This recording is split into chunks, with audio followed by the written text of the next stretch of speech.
అందరికీ 77వ గణతంత్ర దినోత్సవ శుభాకాంక్షలు. మీ అందరికీ తెలియజేయముంది అనగా 2 పాయింట్స్ అనమాట. ఒకటి, జెండాలు పార్టీ జెండాలు చాలామంది ఎగరేస్తున్నారు. అలాంటి ప్రవర్తన చాలామందిలో కనిపిస్తుంది, మనం చూస్తున్నాం. ఇది ఎలా అంటే, జెండా ఎగరేసి వెళ్ళిపోయిన తర్వాత ఈవినింగ్ ఆ ఏరియాకి వెళ్ళి చూస్తే చిన్న చిన్న జెండాలు కింద పడిపోయి ఉంటాయి. సో అది గౌరవం దేనికి ఇస్తున్నారు అనేది ఎగరేసే వాళ్ళకి తెలియాలి. సో అందుకే ఎగరేసే వాళ్ళు తీసుకోవాల్సిన నియమాలు ఏంటంటే, ఒక్క జెండాలే ఉండాలి, డెకరేషన్గా మరో జెండాలనే ఉండకూడదు. చిన్న చిన్న జెండాలు పేసి గౌరవంగా తీసుకునే జెండా ఒకటే ఉండాలి. మిగిలిన జెండాలు ఏది కూడా డెకరేషన్ పార్ట్లో పార్టిసిపేట్ చేయకుండా ఉండాలి. వాటికి సంబంధించిన కలర్స్తో మాత్రమే మనం డెకరేట్ చేసుకునేలా ఉండాలి తప్ప చిన్న చిన్న జెండాలు పెద్ద పెద్ద జెండాలు అనేది లేదు. జెండా అనేది జెండానే, మనం ఇచ్చే మర్యాద అనేది మన జెండాకి. కేవలం ఇది దయించి గ్రహిస్తారని అందరికీ ఈ విన్నపం, ఈ యొక్క మెసేజ్ని షేర్ చేస్తారని మనస్ఫూర్తిగా భావిస్తూ ఇది మీతో షేర్ చేసుకోవడం జరుగుతుంది. మరొక విషయం, ఇప్పుడు వచ్చే జనరేషన్లో ఫ్రీడమ్ ఫైటర్స్ కానీ అసలు ఇంతకుముందు ఏం జరిగింది అనేది కూడా తెలియదు. మన దేశ సంస్కృతి, మన దేశం ఇంతకుముందు మన దేశం నుంచి ఎన్ని దేశాలు విడిపోయాయి, వాటికి సంబంధించిన హిస్టరీ, మన ఫ్రీడమ్ ఫైటర్స్ ఒక్కొక్కరు ఏం చేశారు, అసలు ఫ్రీడమ్ ఫైటర్స్ అంటే ఇప్పుడు నవేడేస్లో సోషల్ మీడియా ద్వారా మనం చూస్తున్నాం. ఎంత కామెడీ అంటే అంత కామెడీగా చెప్తున్నారు. సో చాలా మందికి అవేర్నెస్ లేదు. నవేడేస్లో మనం చూస్తున్నాం, ఫ్రీడమ్ ఫైటర్స్ అనగానే చాలామంది చాలా చిన్న ఫన్నీ ఆన్సర్ చేస్తున్నారు. అది మనకి దురదృష్టకరం, సిగ్గుపడాల్సిన సందర్భాలు మనం ఫేస్ చేస్తున్నాం.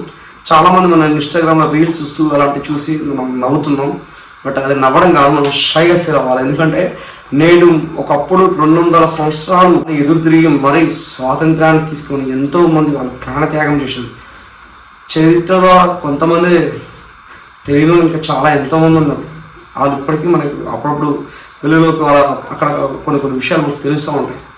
సో గవర్నమెంట్ గుర్తించలేని ఫ్రీడమ్ ఫైటర్స్ ఎంతోమంది ఉన్నారు.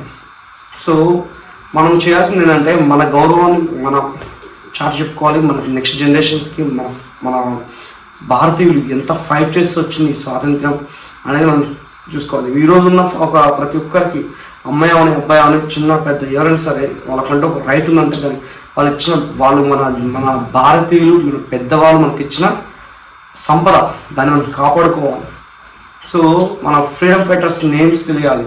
ఫ్రీడమ్ ఫైటర్స్ ఒక్కొక్కరు ఏం చేస్తారు, అసలు ఆ రోజుల్లో జరిగిన హిస్టరీ ఏంటి, ఇవన్నీ మనకు కొంచెం మినిమం బేసిక్గా స్కూల్లోనే ప్రతి ఒక్కరు మనం తెలియజేసుకొని బయటకు వస్తాం. సో 90s కిడ్స్ ఎవరైతే ఉన్నారో వాళ్ళందరికీ చాలా నాలెడ్జ్ ఉంటుంది వీటి మీద. బట్ నవేడేస్కి వచ్చేదానికి ఒక రేస్ అనమాట. నేను బుక్స్ మూసుకొని పోవడం తప్ప వాళ్ళకి హిస్టరీ కానీ ఏం లేదు. జస్ట్ A1 రైడ్, గ్రేడింగ్ ఇవే చూస్తున్నారు. సో ఈ విద్యా సంస్థలు కొంచెం వ్యక్తిగతంగా తీసుకొని ప్రతి ఒక్క టీచర్స్ పిల్లల గురించి కేరింగ్ తీసుకునే విధానంలో వాళ్ళ వ్యక్తిత్వం గురించి కూడా నెక్స్ట్ జనరేషన్ సంబంధించి వాళ్ళకి ఏం కావాలని అని తీసుకోవాలి. ఎక్కడ మిస్టేక్ జరుగుతుంది అనేది నేను నెక్స్ట్ వీడియోలో చెప్తాను. సో మీకు తెలిసిన ఉంటే కామెంట్ చేయండి. అందరికి జై Hind. And one more thing, మీకు తెలిసిన ఫ్రీడమ్ ఫైటర్స్ నేమ్స్ ఉంటే మినిమం 10 నేమ్స్ మెన్షన్ చేయండి. షార్ట్ కట్ అయినా పర్లేదు. అట్లీస్ట్ నాకు ఇంతమంది తెలుసు, నేను జెన్యున్గా నెంబర్ అయినా పెట్టండి పర్లేదు. బట్ ఒక్కసారి వాళ్ళు గుర్తుంచుకుందాం, మనం రిపీట్ చేసుకుందాం. జై హింద్.